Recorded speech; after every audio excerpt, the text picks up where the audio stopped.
If okay with people here, I would like to do the introduction and get us started. So first of all, thank you everybody for taking the time in the midst of this wild and horrible time that we're all going through. But it's my privilege to introduce you to today's seminar, jointly conducted with Aajlj and Denise Katz-Prober, Director of Legal Initiatives at the Brandeis Center. We are thrilled that Denise is going to discuss the escalation of existing campus anti-Semitism following the 10/7 Hamas massacre. She'll talk about the law available to protect students from a hostile environment and what can be done in general to protect students' rights. We're going to focus specifically on Title VI of the Civil Rights Act of 1964, which absolutely applies here. Very quickly, Denise is the Director of Legal Initiatives at the Brandeis Center, and she has a fabulous career as a lawyer. She has, she was a criminal prosecutor and defended the DC government in civil lawsuits. She completed a fellowship at the United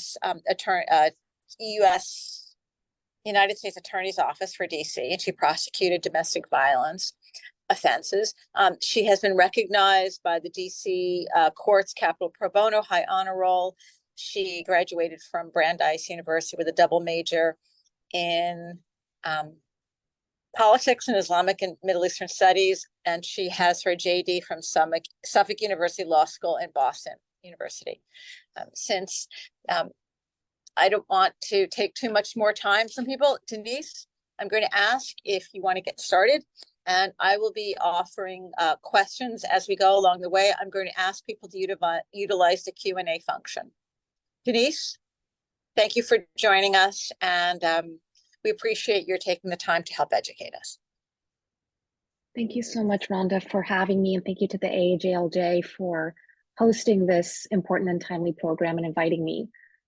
The topic that we're going to discuss today is certainly, as I've said, timely and urgent. There's no doubt about that. At the Brandeis Center, we've been speaking for many years, unfortunately, for a long time to students and faculty about anti-Semitism on campus.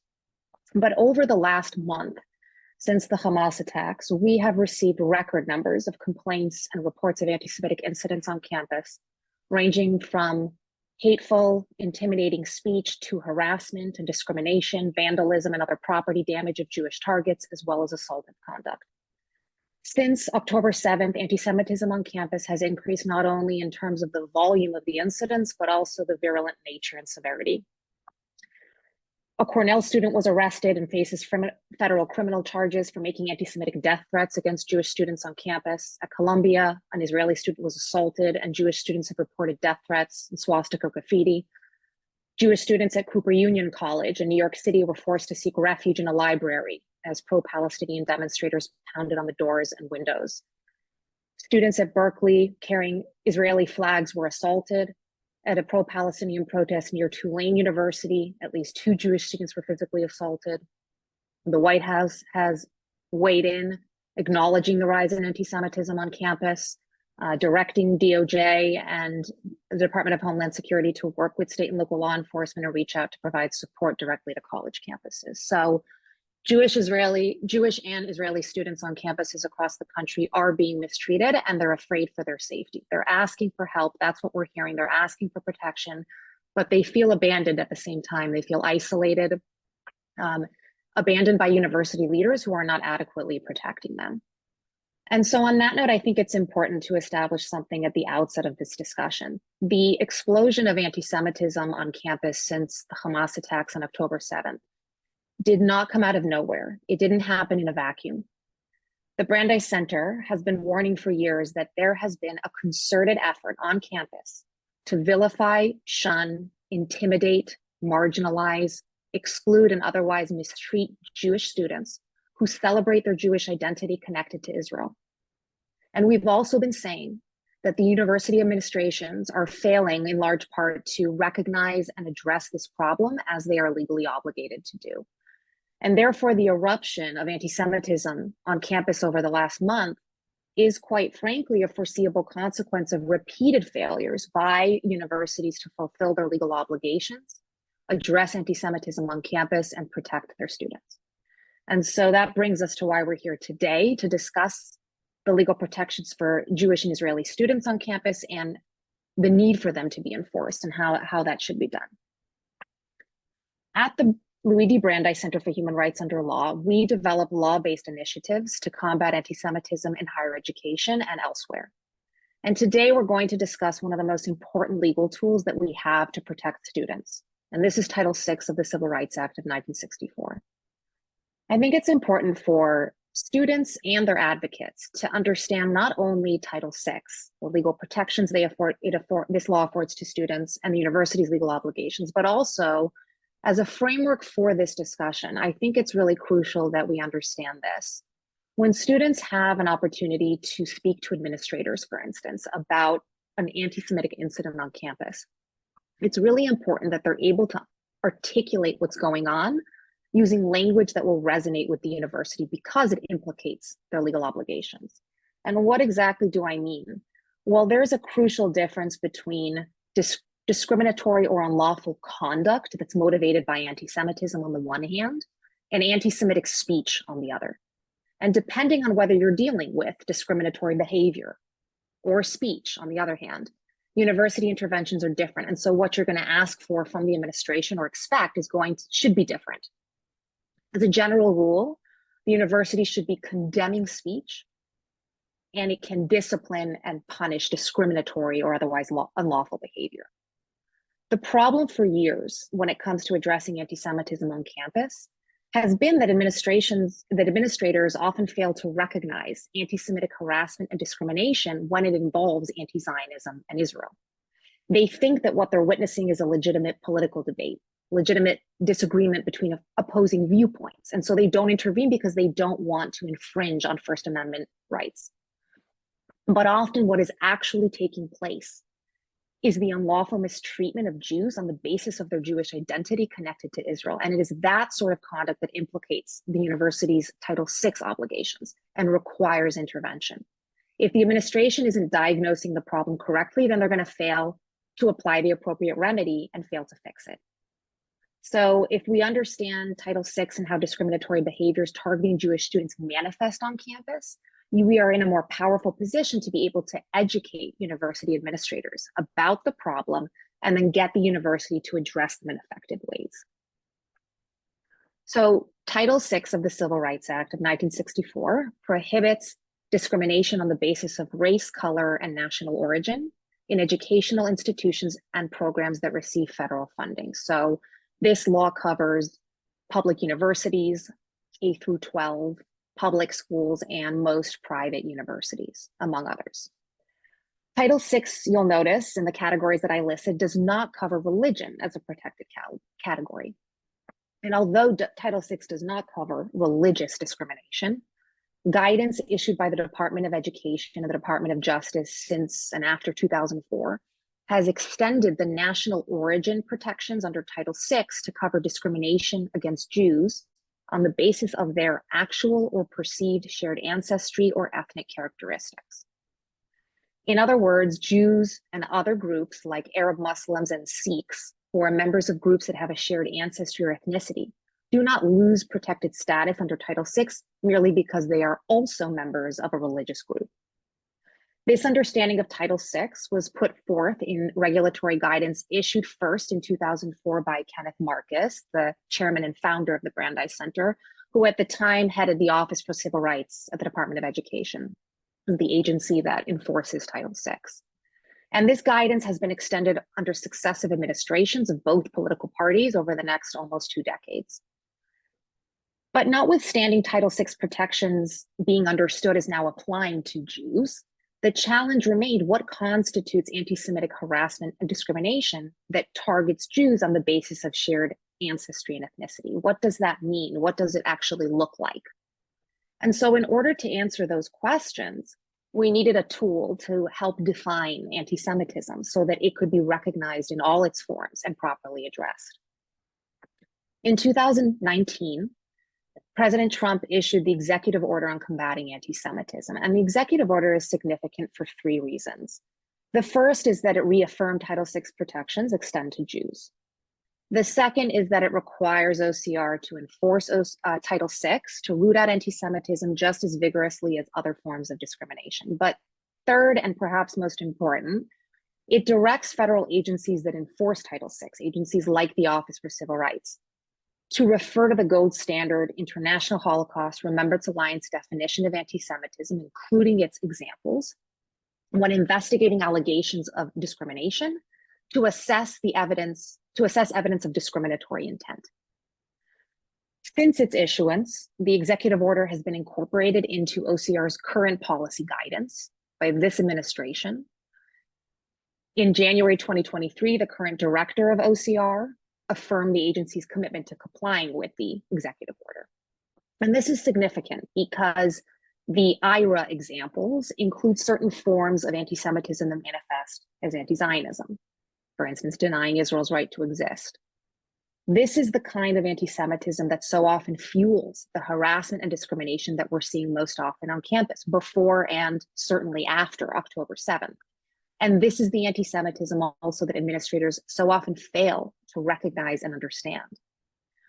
Jewish students who express pride in their shared ancestry and ethnic identity by openly supporting the existence of a Jewish state in the Jewish people's ancestral homeland in Israel are being vilified, shunned, harassed, and excluded from campus life and educational opportunities. They're being targeted for harassment and discrimination on the basis of a key component of their Jewish ethnic identity, namely the Zionist part of their Jewish identity.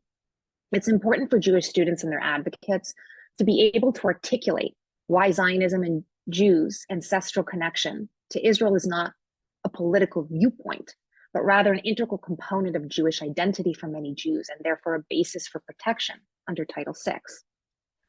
Jewish identity is complex. Judaism is an ethno-religion. Historically and legally, Judaism is understood to be both a faith and an ethnicity. Jews are not only share religious traditions, but also a deep historical sense of Jewish peoplehood, and Jews feel connected to the Jewish people and the Jewish collective Israel. The Jewish people's history, theology, and culture are deeply intertwined with the land of Israel. And so for many Jews, expressing support for or pride in the existence of a Jewish state in the Jewish people's ancestral homeland in Israel is an expression of pride in their shared ancestral and ethnic identity. Brandeis Center President Eliza Lewin has articulated very well that not all Jews are Zionists, just as not all Jews observe the Sabbath or keep kosher. But those Jews who observe the dietary laws or keep Shabbat, they do so as part of what it means to them to be Jewish. And so too for many Jews who are Zionists, a connection to Israel is a central part of Jewish identity. In other words, for many Jews, Zionism is an integral component of their Jewish shared ancestral and ethnic identity. And therefore, harassing, marginalizing, excluding, or otherwise mistreating Jews on the basis of the Zionist component of their Jewish identity is just as discriminatory and unlawful as discriminating against Jewish students for religious practice or observance. When Jewish students on campus are shunned, intimidated, ostracized, and marginalized from campus activities because they've expressed support for the existence of a Jewish state, they are being mistreated for demonstrating pride in their Jewish shared ancestral and ethnic identity in violation of Title VI. And this is the basis for explaining to administrators that anti-Zionist harassment and discrimination targeting Jewish and Israeli students on campus violates their rights under Title VI. So what does this discrimination that I've just described on the basis of shared ancestry and ethnic identity actually look like on campus? At the State University of New York at SUNY New Paltz, 2 Jewish women were excluded from a sexual assault survivor student group because they were Zionists. Rose Rich at the University of Southern California several years ago, the undergraduate student government vice president, was forced to resign because she's a Zionist. At Columbia University recently, an LGBTQ group, Lionles, announced it's free Palestine over here, Zionists aren't invited, to a movie screening event hosted by the student organization. In addition to prohibiting this kind of exclusionary conduct, Title VI also protects students from harassment that creates a hostile environment. So what is harassment under the law that creates a hostile environment for purposes of Title VI? The Office for Civil Rights has released guidance that explains Harassment creates a hostile environment when it is, quote, sufficiently severe, pervasive, or persistent so as to interfere with or limit a student's ability to participate in or benefit from the services, activities, or opportunities offered by a school. Guidance issued from OCR just yesterday elaborated, the following type of harassment creates a hostile environment: unwelcome conduct based on shared ancestry or ethnic characteristics, that based on the totality of circumstances is subjectively and objectively offensive, and so severe or pervasive that it limits or denies a person's ability to participate in or benefit from the recipient's education program or activity. Under Title VI, a school must respond to discriminatory harassment when the harassment negatively affects the ability and willingness of Jewish students to participate fully in the school's education programs and activities. For instance, students can't spend time on campus. They avoid certain areas on campus. They don't go to class because they're facing harassment there. OCR has also explained that a school can violate Title VI if peer harassment from other students, is sufficiently serious that it creates a hostile environment, and such harassment is encouraged, tolerated, not adequately addressed, or ignored by school employees. A university is responsible for addressing harassing incidents about which it knows or reasonably should have known. And the university has to take prompt and effective steps that are reasonably calculated to end the harassment, eliminate the hostile environment, and prevent the harassment from recurring. So I want to point out several things about the university's legal obligation when it comes to addressing a hostile environment. It's not enough, first of all, to deal only with the perpetrator and the victim. Universities have to take steps to also address the campus climate that's impacted by incidents of harassment and discrimination, even those that target a specific person or a few people. This is where administrations often get it wrong.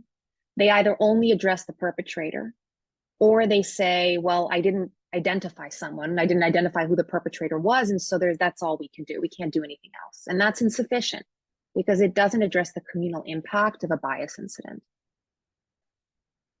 Also under Title VI, harassing conduct can be verbal or physical. It doesn't have to be directed at a particular individual. So, as I said, a discriminatory act doesn't have to be targeted at a specific student for it to impact the climate on campus and contribute to a hostile environment.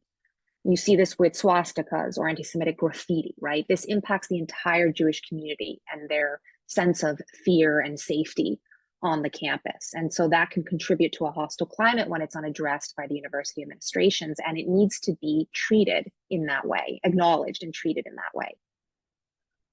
Here are some examples of things that steps universities can take to address and prevent harassment from recurring as their legal obligation requires when it comes to hostile environments.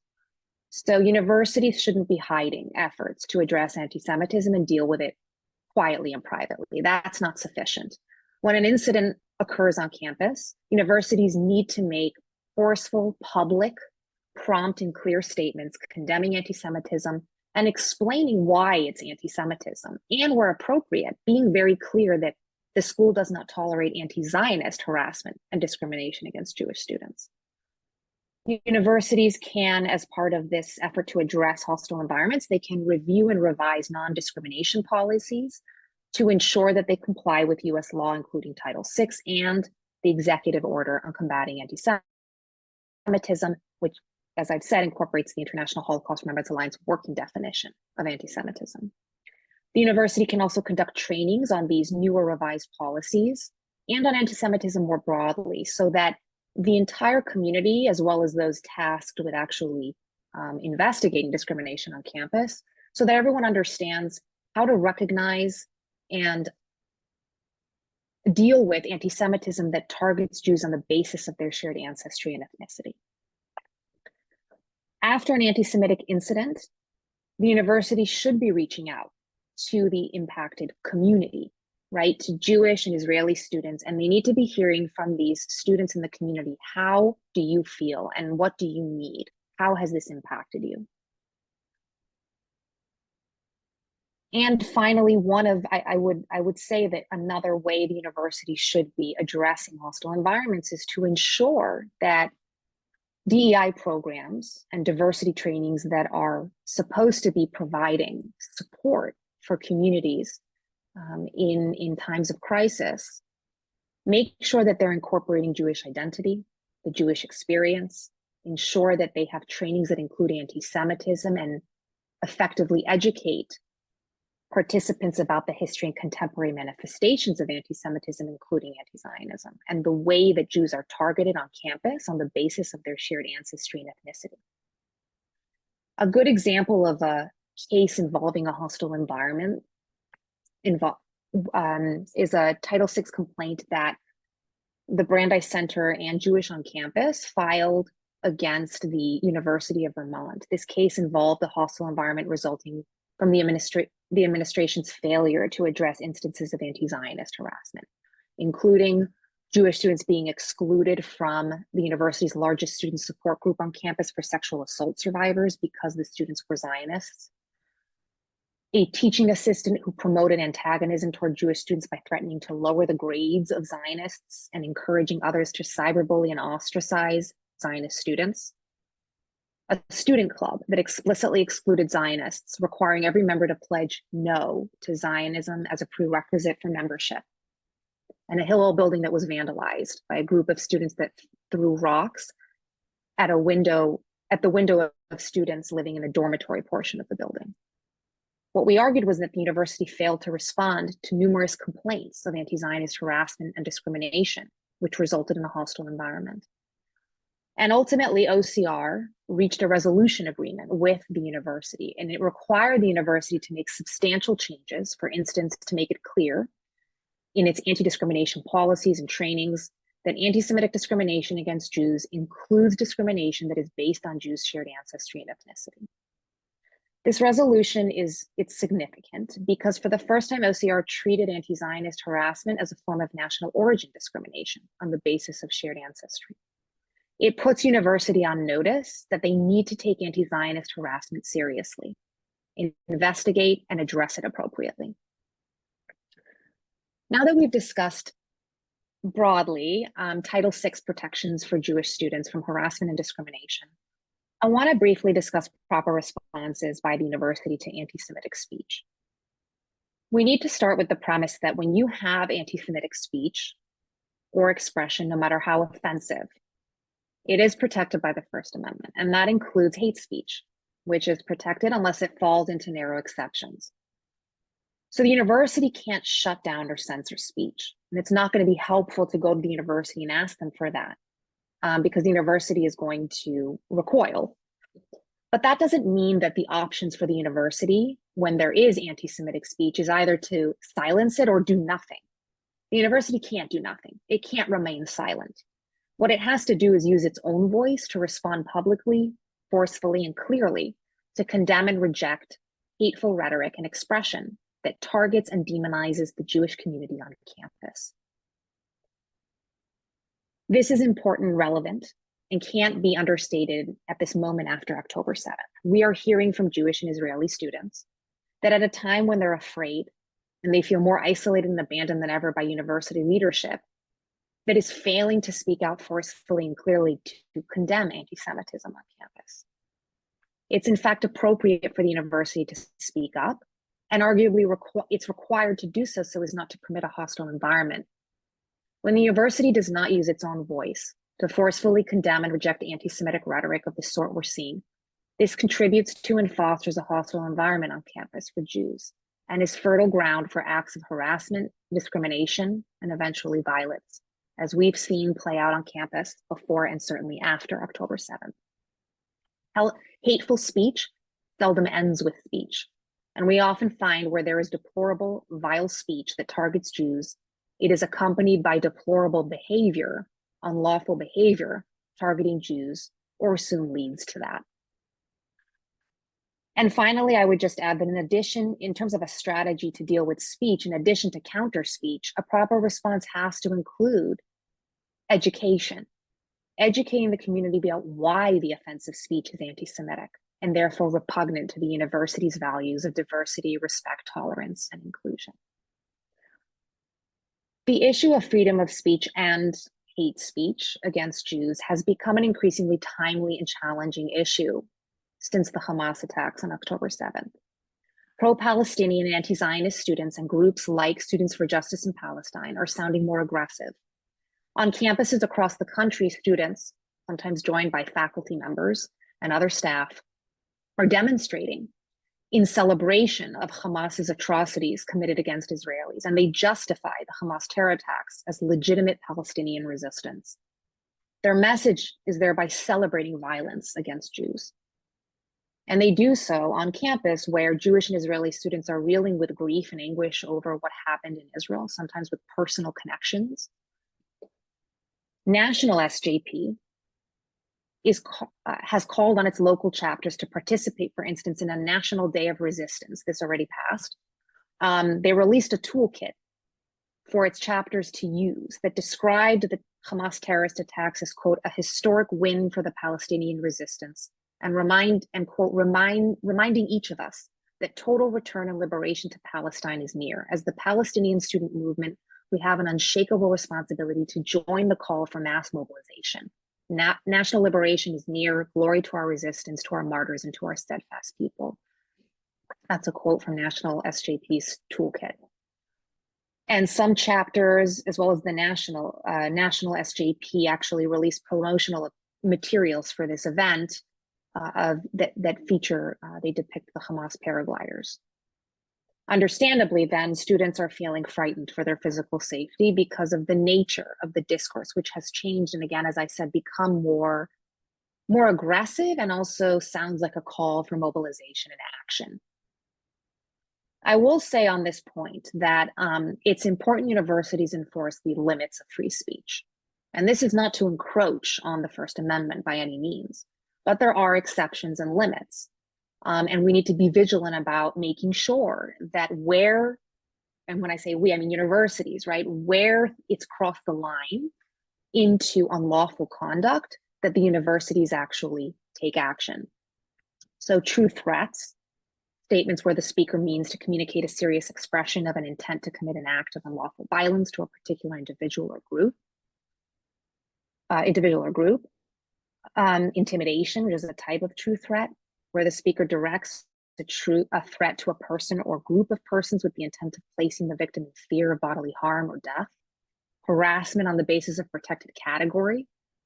Speech that crosses the line to unlawful conduct such as trespassing, vandalism, destruction of property, assault, and disruptions. Students on campus can't hide behind freedom of speech and then disrupt unlawful educational activities on campus. So as I've said, we've seen examples on campus of some of this, and while universities can't hide behind the First Amendment, and universities cannot hide behind the First Amendment as an excuse for failing to address unlawful behaviors. So what can students and their advocates do in response to anti-Semitism on campus? Well, the first thing I would say is the Brandeis Center and 9 other Jewish organizations wrote a community letter to over 500 university presidents explaining the university's legal obligations to protect Jewish and Israeli students. You can find that on our website, and maybe maybe Joel can add it to our chat.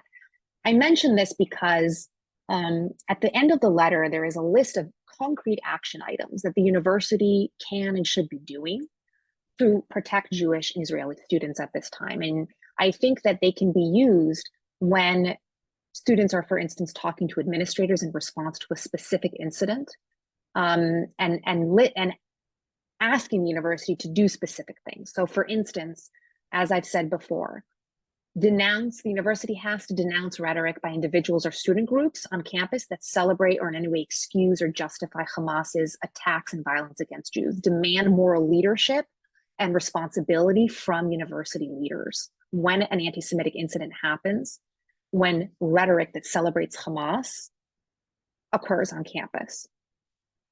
Tell the university to make sure that any events celebrating anti-Semitism or violence or glorifying terror don't have the name or word mark or seal of the school or any of its departments or programs associated with it, and make sure the university, again, publicly denounces these events as counter to institutional values. Now is the time for the university to say not in our name. make sure the university is vigorously enforcing its own rules and policies and holding violators accountable. It needs to enforce its own policies across the board. It can't make an exception for Jews. We're hearing, for instance, about removal of flyers posted by Jewish students, very oftentimes flyers of asking for release of the hostages by Hamas, being held by Hamas in Gaza. There are often university rules about unauthorized removal of flyers. So students should be going to the university, pointing out where this is in the rules and asking the university to enforce its own policies and not make exceptions again for Jewish students. The university needs to be taking all appropriate security measures to ensure Jewish and Israeli identified students, as well as facilities and living spaces, are physically safe and secured. When necessary, through the deployment of appropriate law enforcement resources, especially at campus events, such as those that have been planned by SJP that promote anti-Semitism or glorify violence against Jews and Israelis. There's been a lot of criticism and in large measure justified against diversity, equity, and inclusion programs that are not adequately supporting Jewish students in a time of crisis for them.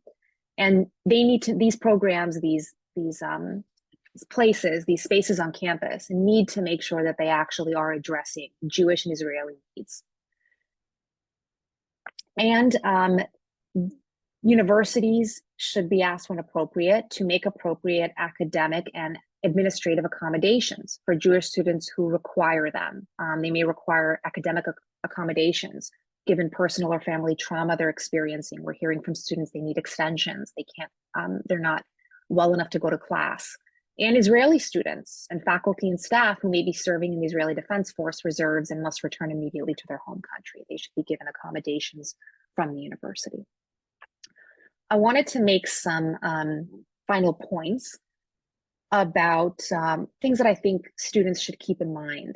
Students and their advocates should keep in mind when dealing with anti-Semitism on campus. So first of all, really important, if you're the victim of a crime, if you're the victim of criminal activity, call the police, notify law enforcement, file a police report.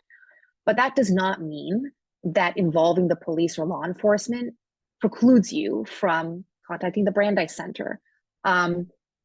You know, law enforcement isn't going to address the campus climate and the hostile environment. And so usually, and as I've said, usually violence doesn't happen on campus. It doesn't happen in a vacuum. And so it usually is a signal that there's some other problem, and we can help the university address that piece. The other thing is that First Amendment and academic freedom cannot be confused with disruption. I've mentioned this before. We've heard about protests or peaceful vigils, for instance, by Jewish students for Israeli victims that are being disrupted to the point where they can't actually function, they can't go on. And so while students can protest and express themselves, there's no right to disrupt the educational activities of others, even those who have differing views. And again, if disruptions occur, school authorities need to promptly intervene and appropriately take appropriate disciplinary measures when appropriate. Again, I can't stress enough, demanding moral leadership through strong statements, condemning anti-Semitic rhetoric and activity on campus by university administrators is key. And when anti-Semitic incidents happen, as I've been saying, being able and prepared to articulate what Jewish identity is, why you were targeted on the basis of your Jewish identity connected to Israel, not based on a political viewpoint or a disagreement over the Israeli-Palestinian conflict. And finally, reach out to the Brandeis Center if you need to for help. When in doubt, reach out. Our email address is info@brandeiscenter.com. But on this note, I actually wanted to mention that this week, the Brandeis Center, ADL, Hill International, and the law firm of Gibson and Dunn have launched a campus anti-Semitism legal helpline. It's a free legal protection helpline for students who have experienced anti-Semitism. You can text call help, CALLHELP, to the number 51555 to report incidents of anti-Semitic discrimination, intimidation, harassment, vandalism, or violence that need legal action. And there's a website where you can fill out a form. And the website is legal-protection.org. I will also say there has been a tremendous outpouring, which is really moving, by attorneys and law firms who want to assist with this effort. And so if attorneys and law firms that do either want to staff the helpline or get their law firms involved in possibly taking on cases, they can contact an email that has specifically been set up, and that is call, C-A-L-L, at adl.org. And I just want to end with a message to any Jewish students who might be in the audience, because Jewish students are on the front lines of this battle against campus anti-Semitism. The strongest response to those who would try and intimidate and pressure you into hiding who you are is to express your Jewish identity more proudly than ever before. And remember that you do so on the shoulders of other Jews in prior generations who have done so in the face of great adversity and overcome it. And do so knowing that if you need help and support, there are many of us out here, including at the Brandeis Center, who will do just that. We are here to help and support you in standing up for your rights on campus to freely express your Jewish identity.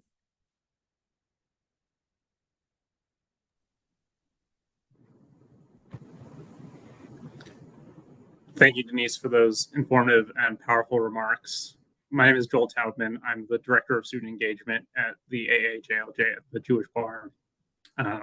And we at the Jewish Bar have been working with students and identified my position as one that was needed to work with students at the law school level, with students in Jewish law student associations and others. And we're piloting that program to work with students in Virginia, DC, and Maryland, and soon at other universities, to work with them, to provide them the resources of the Jewish Bar, and to connect them with this greater community. I want to move right into all of this talk about students at the collegiate and law school level to bring together a few different questions that have been asked in different forms. Denise, can you talk about how Title VI applies not only at the college level, but at the K through 12 level? So it does apply in the K through 12 level if we're talking about schools that receive federal funds. And we've seen a marked increase in anti-Semitic incidents. It tracks what's happening on campus, but oftentimes it is even more ugly. We've seen situations where students are running down the hallways in California. There's a public school in California, screaming obscenities and threats towards Jews. So the situation is very concerning, and the same rules, the same laws apply and should be applied.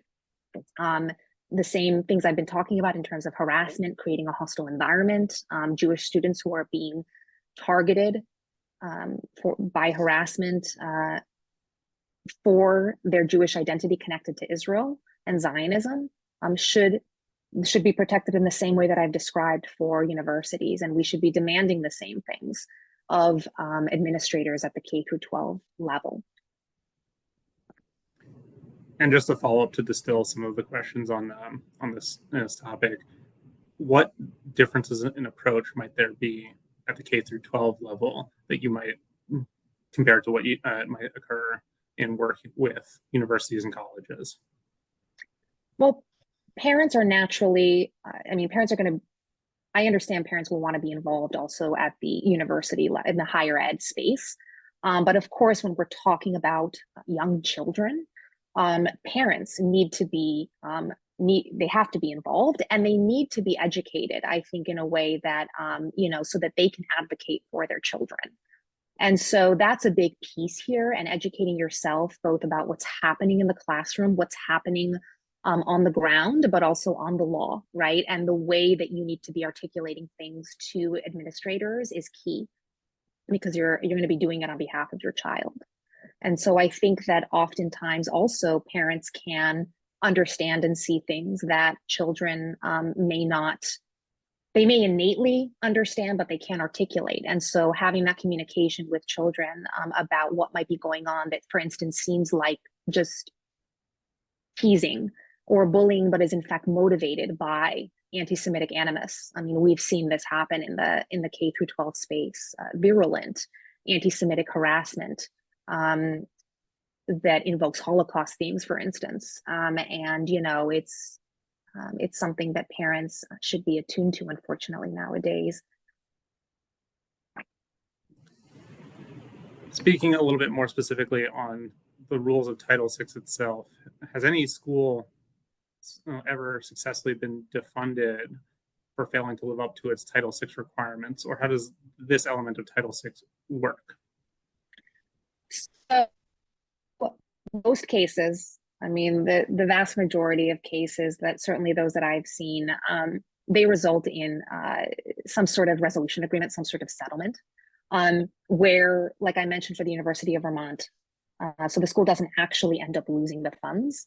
This resolution agreement with OCR can be enforced, and it can require the university to do quite a bit in terms of actually addressing the discrimination and reversing it, or actually taking the steps that I've outlined, because it has to take the steps because the federal government is telling it to do so in order to revise its policies, for instance, ensuring that they comply with federal law and that they adequately describe the kind of anti-Semitism that we're seeing. So usually, yes, as the question kind of I was inferring, the loss of funds doesn't actually happen because universities don't want that to happen. The publicity of being a school that is being investigated for discrimination is not good. And so usually those cases will resolve with, like I said, a resolution agreement. OCR is requiring the university to do certain things in order to come into compliance with Title VI. Going to a very big topic you talked about, which was free speech and how that interacts with hate speech, which is normally protected free speech, as you said. Hate speech may also implicate student codes of conduct.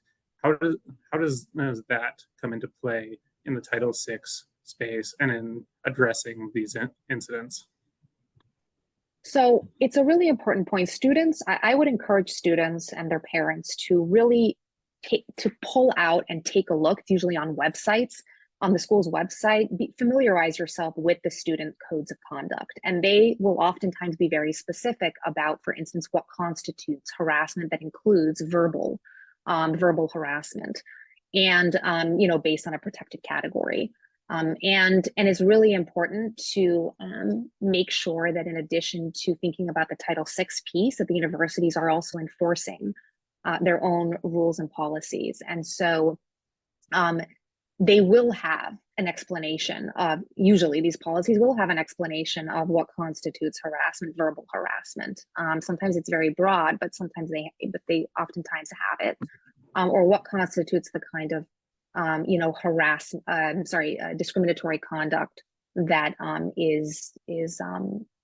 violates the school's own rules. And so I do think it's important to know where that, how the school defines things so that it can be called out, so that you can go to the administration with that information at hand.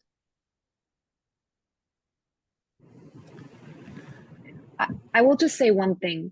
One of the challenges with looking at the school's codes of conduct, I've mentioned this, and I've alluded to this, is that sometimes it doesn't, in fact, really explain the kind of targeting that Jewish students are actually facing. And it doesn't provide the clarity that Jewish students need in order to actually get the university to hold accountable a perpetrator who's, harassing someone, a Jewish student, based on, their Zionism or their connection to Israel. Sometimes that needs, so use the school rules, but be prepared when it says that harassment, targeting someone with unwelcome verbal harassment that targets them on the basis of their It might say ethnicity. It might say national. If a student fears for their safety, if they're afraid, they should report this to, or whatever happened, to campus security, to law enforcement. Make sure that their physical safety is taken care of. I do think that if a student doesn't know where to turn, I've said it before, you can always come to the Brandeis Center and we can talk through what's going on and figure out, the steps you might need to take to get the protection that you need and to fix the situation in terms of what the university should be doing to address any harassment or a hostile environment. I do think that, making sure the university has some sort of notice of what's going on. It doesn't always mean filing a internal bias complaint or something, but if there's a administrator, letting them know that this is happening. I've seen students being harassed through side chat, other university platforms for text messaging. It's important that the administrators know, that these tools are being used, they're being hijacked, and they're being used for for either unlawful conduct and/or violations of the university's rules. But yeah, I do think it's important to document. It's important to document what's going on. You don't know what is and won't be, what kind of evidence will be destroyed. So, social media pages that might have, they might be deleted. So screenshot text messages, videos and photos on your phone. Make sure that you're documenting that, and don't hesitate to come forward to the Brandeis Center so that we can figure out whether we can help you, how to help you. And branching off of that, there are a couple questions from both parents and alumni about what things they can do from their position. So there are different pressure points for the university, of course. Students and parents of students who are directly impacted, I've talked about that. Alumni, trustees, donors, you do have influence, and you are a pressure point that can be used. I would suggest that, when you're thinking about the messaging that you are going, in terms of any letters or, publicity that you might do to bring attention to what's happening when it comes to an anti-Semitic incident or hostile environment at school, think about the messaging in the way that I've described. Reach out to the Brandeis Center, if you want help with that messaging, so that it, again, it gets the university to pay attention and act, and describes adequately in many of the situations since October 7th. It is anti-Zionist harassment and discrimination, but describing what that means and what's happening. The Jewish students, they cannot express themselves on campus without fear of mistreatment, and that this is an integral component of their identity that is being targeted. I think that messaging is really important when people who have influence can be in a position to use that to speak to administrators.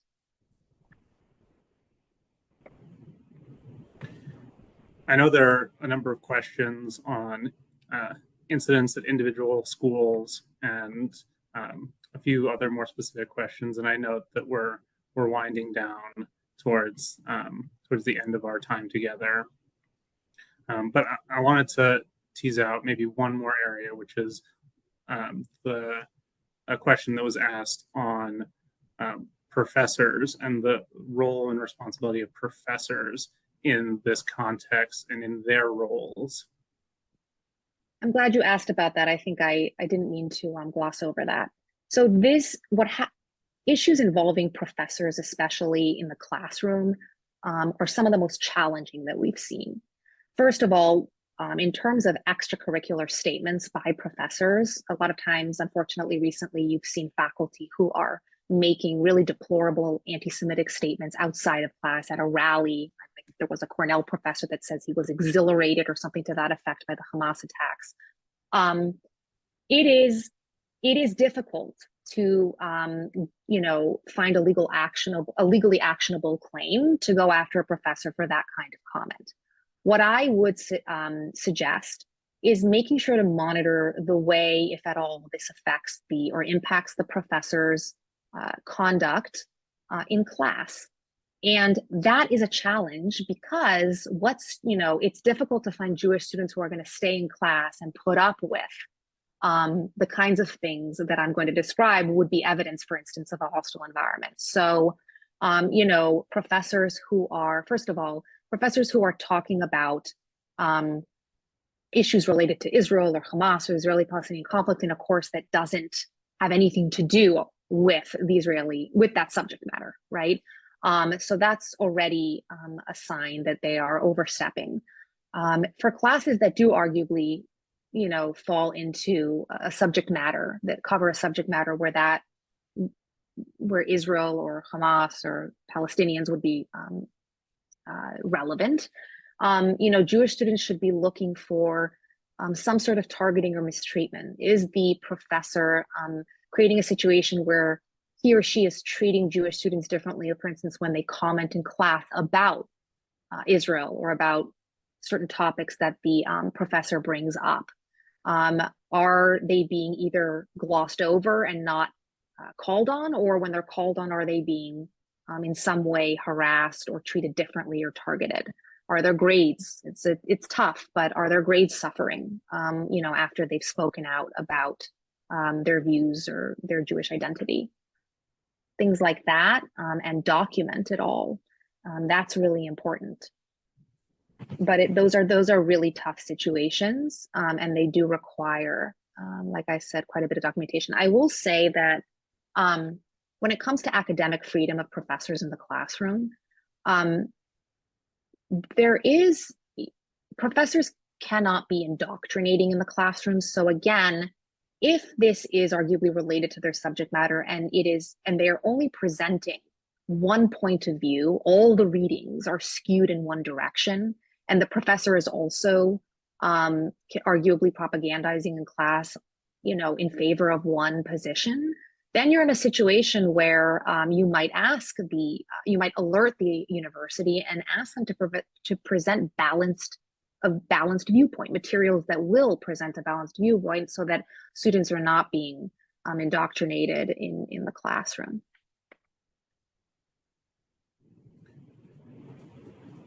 I want to close with a question that ties in a lot of different requests for resources. And I'll note that the Aajlj will share some resources with those who have registered or those who use the registration link to register after the fact. So the resources provided by our speakers can be shared. But there was a specific question on the call hotline, and whether that also is for not just students on campus, but students in the K through 12 space, and the general openness of that line for all sorts of different incidents, whether the student believes it's a Title VI violation or might just be something problematic that they're not aware of.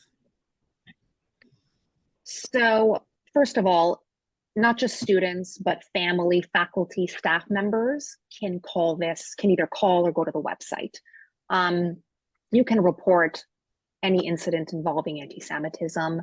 There is a team of lawyers who are going to assess, are guided by an overall strategy and coordinating on that to assess the cases and whether legally actionable. Don't hesitate to call, if you have experienced an anti-Semitic incident, and don't want to be parsing out whether it is legally actionable. That's why we're here.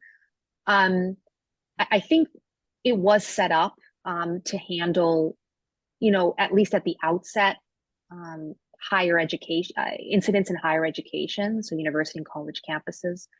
But I understand that there is a flurry of activity, unfortunately, anti-Semitic activity in K through 12. I suggest that you either contact that helpline or the Brandeis Center at info@brandeiscenter.com. for K through 12, because you may end up being diverted to us anyway through the helpline. But like I said, I don't think you should be barred in any way from the helpline, and certainly you can contact the Brandeis Center. I think we're just sort of getting up and running, and there's so much activity that it's a question of just being able to handle everything, but we can. And when in doubt, just call, whether it's K through 12 or campus, call the helpline and call the Brandeis Center at info@brandeiscenter.com. Wonderful. Thank you so much, Denise, for speaking to us and providing so much important information at this critical time. I am going to turn this now over to Rhonda for a few concluding remarks. And again, thank you to everyone who is listening or who may be listening to the recording after the fact. And if you wish to get the materials that are shared with the Aajlj from our speaker, then just make sure that you're registered after the fact. Great, thank you. I appreciate Joel turning these over to me. Denise, thank you so much. I mean, we've talked in the past, and I did want to leave people with one thing, and it's not quite as glib as if you see something, say something, but it's really important that you educate your friends and family who have friends and family on college and university campuses. We've heard of situations of people in their 30s who have been terribly discriminated against, but didn't realize that there were resources available. So if you hear about something, you need to notify, please, in addition to other resources, notify our groups.